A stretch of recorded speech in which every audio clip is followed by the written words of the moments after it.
What is going on, people? I am here for, if you couldn't tell by the title, another review. It's been a while since I've done anything with this channel. It's just, I was almost considering retiring with, reviews and stuff, but I thought better. It's one of those things where I'm going to keep this going just to, even if no one sees it, at least put it out there, reviews for certain movies. This one I don't think needs it because if you couldn't tell by the title, I'm talking about Critters Attack. Critters Attack was put out by Warner Brothers. I picked it up off of Amazon the other day just because I have, the Critters box set over there, so I definitely had to check it out. But anyway, I'm here for a review. I try to review whatever I can. Before I get into this, definitely, if you haven't already, hit that subscribe button, hit that like button, and hit that bell button so you know when I upload more stuff. Anyway, let me get into it as I go through IMDb. That's what I do. This movie here, Critters Attack, was directed by Bobby Miller. It was written by Scott Lobdell and Domonic Muir. Hopefully I said that right. It stars Tashiana, Washington. Horrible with names, as you can tell. Dee Wallace, who I don't remember from the first one. She was in the first one, but I don't know. She plays Aunt D in this one, but I don't remember if that was her role in the first one, but she does come back for this one. And also, it's a whole bunch of people, but the one I want to talk about is Ava Preston, who was in the movie I'll Take Your Dead, which is a Scream Factory release. If you haven't seen that one, check that out. But I think she's the two movies that I saw her in were horror movies, so I don't know if that's what she's going to, kind of lean towards, but I think we got a future little Scream queen, but she's definitely good in her role in this, and like I said, the other movie, and in this you get a whole bunch of other people. The one thing I must say, I didn't watch the Shudder series, so I don't know if that kind of correlates to this, or this is just a standalone kind of deal, because I think on Shudder they had like a couple episodes that were like shorts, though. I think they were like 8 to 10 minutes. I don't know if they, came together or it was just like random episodes or whatever. Like I said, don't know. If anybody does know and seen both, let me know in the comments if this has anything to do with the other one. If not, what I want to get into is this.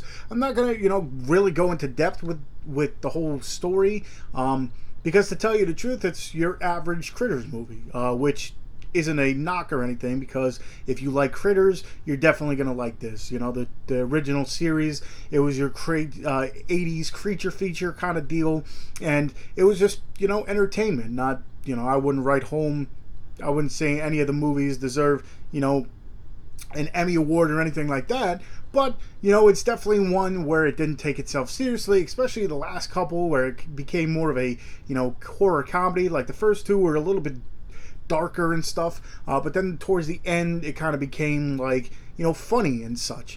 This one kind of took that role where you get your funny critters, and then you get your the main guy. I forget exactly what his name is, but the main guy is crazy. He's got some scars on his face and such, but he's pretty much the one that takes over. Anyway, with this whole storyline, it's more with the kids. The kids find a new critter, which happens to be completely white. Well, it's white with a little black, and it happens to be a female. Now, I don't remember in the other ones if there were females, because I don't think they ever sat down to kind of gender the critters or whatever. I don't remember. They could have mentioned it, but this one, you definitely know that this one's a female. She gets not captured, but she gets found in the woods by these young kids, and they kind of take her in, and you find out that she's pretty much the anti-critter. Like, she's the good critter, I guess you want to call it. And later on in the movie, you find out what her purpose is and stuff like that as the movie goes along, but I'll leave it at that. Like I said, with this, you get your average creature, critter movie, where pretty much all these things is they roll and they eat and they roll and they eat and they kill people and stuff like that. So pretty much throughout the the whole movie, these kids are trying to warn people, hey, listen, these creatures or these aliens have come down. No one believes them, of course, but as the movie grows or keeps on going, there's more and more critters that pop up, and now pretty much this whole town is under attack by, of course, these critters and such. And by the end of the movie, you find, Dee Wallace has a whole tracking system, and she ends up in the movie. So by the end, it's, young kids and Dee Wallace versus a swarm of these critters.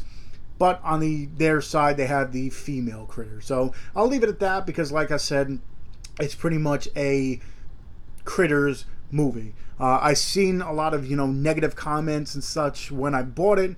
And to tell you the truth, I don't listen to much of anything critics or random, other people or such, because no matter what, everybody's got their own taste and such. But I must say, if you enjoy Critters for what it was, for what the series was and such, you'll definitely enjoy this one, because I believe the last Critters that came out was early 90s. So, of course, nowadays everything that you see, for the most part, has become, CGI. And a lot of the creature features, whether it's like Sharknado and stuff, it's become, CGI abundant, and pretty much, I'll watch the movies and stuff, but it's not, my style. This, brings it back to harpens the old school Critters, where pretty much everything there is, some CGI in it, but for the most part, you have robots. You got little robotic creatures. So I think in essence, we had Dee Wallace on the Dorkening to talk about the movie, and one of the questions I asked is it, a little easier to have the actual, puppet and such a visual, as opposed to, what they say they usually use like a tennis ball on a stick to pretend to be some kind of creature. So sometimes you don't get the same reaction. I'm sure, a lot of, actors and actresses do their best to kind of pretend to have something, but if you can actually have a creature in front of you, it's a little bit easier. So it's one of those deals where I think that kind of helped this movie for sure, especially nowadays. It brings it back to the old school. It kind of had like a, when I was watching it, it had like a Gremlins feel to me. Not only a Critters feel, but a Gremlins, like the original Gremlins. Maybe a little bit, well, more the original for sure, but the second one had a little bit more comedy, so kind of had a second Gremlins feel to it. But anyway, like I said, it's definitely, if you're a Critters fan, it's definitely one that can just fit right into the storyline, even though it's, like I said, probably 20-something years in the making kind of deal, but it definitely could fall right into it. It's almost like a Tremors kind of deal, where, every movie kind of is exactly the same. You don't get something completely off left field kind of deal. It's harpens back to the old Critters style, so it doesn't fall off and into its own category. So that's why I think I like it so much, because it just fits right into it so seamlessly. Some of the ending kind of had a little lackluster to me, to tell you the truth. But throughout the whole movie, like I said, a lot of the times, I don't need an award-winning movie to be entertained. And this one, like I said, it's a typical Critters movie where it has its entertaining moments. Not everything I enjoyed out of the whole movie, but it was enough for me to, deem it a Critters 5, I guess you would want to call it. And if it wanted to, it could be put right into that box set right there, the Critters box set. So I'd say, if you're skeptical, if you're wondering, definitely go ahead and check out Critters Attack. If you want to pick it up on, physical media, I'll leave the link to where you can purchase it off of Amazon at the bottom of this video. I'll also, of course, like I said, leave all the IMDb stuff as well. And yeah, like I said, definitely go ahead if you're a Critters fan. If you just want something, like an 80s style, early 90s style feeling. Some of the music in here kind of reminded me of the Prehysteria. So when I'm listening to it, I'm like, this definitely reminds me of like an early 90s or late 80s, early 90s style movie, which, like I said, is not a bad thing at all, because kind of brings back a little nostalgia feeling and stuff like that. But definitely go ahead. On this Blu-ray, it comes with a bunch of special features, engineering gore, which I'm guessing goes through the process of making these little critters. what is it? An out-of-world experience. The Critters Ball. At the end of the movie, like I forget which one it is, but they bring back the Critters Ball, so that's pretty cool. And then fight scene commentary. So commentary is.